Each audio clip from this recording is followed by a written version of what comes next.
ಎಲ್ರಿಗೂ ನಮಸ್ಕಾರ. ಇದೇ ಮೇ 16ನೇ ತಾರೀಕು ಭಾವುಕ ಅಮಾವಾಸ್ಯ ಇದೆ.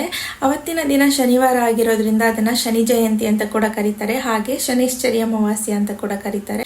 ಅವತ್ತಿನ ದಿನ ತುಂಬಾ ವಿಶೇಷ. ನಮ್ಮ ಎಲ್ಲಾ ಗ್ರಹಗಳಲ್ಲೂ ತುಂಬಾ ಶಕ್ತಿಶಾಲಿಯಾದಂತಹ ಗ್ರಹ ಅಂದ್ರೆ ಅದು ಶನಿ ಗ್ರಹ. ಈ ಶನಿ ದೇವರನ್ನ ಒಲಿಸ್ಕೊಂಡ್ರೆ ನಮ್ಮ ಹಿಂದಿನ ಕರ್ಮಫಲಗಳನ್ನ ನಾವು ಕಳ್ಕೊಂಡು ಮುಂದೆ ಶುಭ ಫಲಗಳನ್ನ ಪಡ್ಕೋಬಹುದು ಅನ್ನೋ ಪದ್ಧತಿ. ಸೊ ಹಾಗಾಗಿ 13 ವರ್ಷಗಳ ನಂತರ ಬಂದಿರುವ ಈ ಮುಹೂರ್ತದಲ್ಲಿ ಈ 4 ವಸ್ತುಗಳನ್ನ ದಾನ ಮಾಡಿದ್ದೇ ಆದಲ್ಲಿ ನಿಮ್ಮ ಹಿಂದಿನ ಕರ್ಮ ಫಲಗಳು ಏನೇ ಇದ್ರೂ ಅದು ಕಳೆದು ಮುಂದೆ ನಿಮ್ಗೆ ಶುಭ ಫಲಗಳು ಉಂಟಾಗುತ್ತೆ. ಅವತ್ತಿನ ದಿನ ನೀವು ಏನನ್ನ ದಾನ ಮಾಡಬೇಕು, ಎಷ್ಟು ದಾನ ಮಾಡಬೇಕು, ಹಾಗೆ ಎಲ್ಲಿ ದಾನ ಮಾಡಬೇಕು ಅನ್ನೋ ಸಂಪೂರ್ಣ ಮಾಹಿತಿಯನ್ನ ನಾನು ನಿಮ್ಗೆ ತಿಳಿಸ್ತಾ ಹೋಗ್ತೀನಿ. ಅದಕ್ಕೂ ಮುಂಚೆ ನೀವು ನನ್ನನ್ನು ಫಾಲೋ ಮಾಡ್ಕೊಂಡಿಲ್ಲ ಅಂದ್ರೆ ದಯವಿಟ್ಟು ಫಾಲೋ ಮಾಡ್ಕೊಳ್ಳಿ.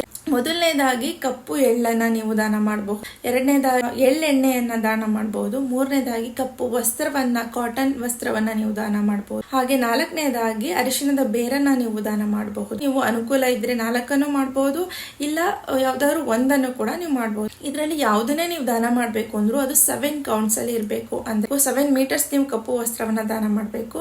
ಇನ್ನು ಕಪ್ಪು ಎಳ್ಳನ್ನ ನೀವು ದಾನ ಮಾಡಬೇಕು ಅಂದ್ರೆ 700 ಗ್ರಾಮ್ಸ್ ಅನ್ನ ನೀವು ದಾನ ಮಾಡಬೇಕಾಗುತ್ತೆ.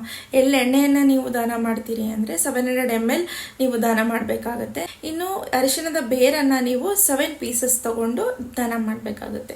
ಇದನ್ನ ದಾನ ಮಾಡುವಾಗ ನೀವು ಒಂದು ಮಂತ್ರವನ್ನ ಹೇಳ್ಕೋಬೇಕು. ಅದನ್ನ ನಾನು ಕ್ಯಾಪ್ಷನ್ ಅಲ್ಲಿ ಹಾಕಿರ್ತೀನಿ, ನೋಟ್ ಮಾಡ್ಕೊಳ್ಳಿ.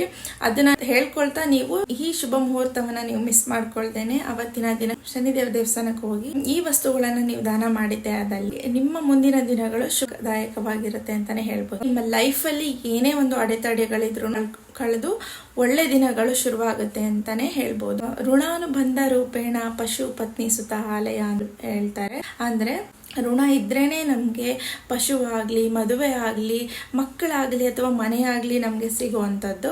ಹಾಗಾಗಿ ನಮ್ಮ ಹಿಂದಿನ ಋಣಗಳು, ನಮ್ಮ ಹಿಂದಿನ ಕರ್ಮಗಳ ಅನುಸಾರವಾಗಿ ನಮ್ಗೆ ಕರ್ಮಕಾರಕ ಫಲಗಳನ್ನ ನೀಡ್ತಾ ಇರ್ತಾರೆ.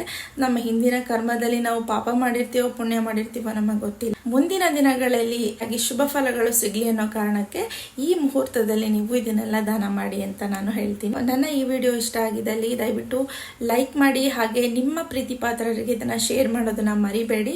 ಮತ್ತಷ್ಟು ಇನ್ಫಾರ್ಮೇಟಿವ್ ವಿಡಿಯೋಸ್ಗಾಗಿ ನನ್ನ ಅಕೌಂಟ್ ನ ಫಾಲೋ ಮಾಡ್ಕೊಳ್ಳಿ. Thank you.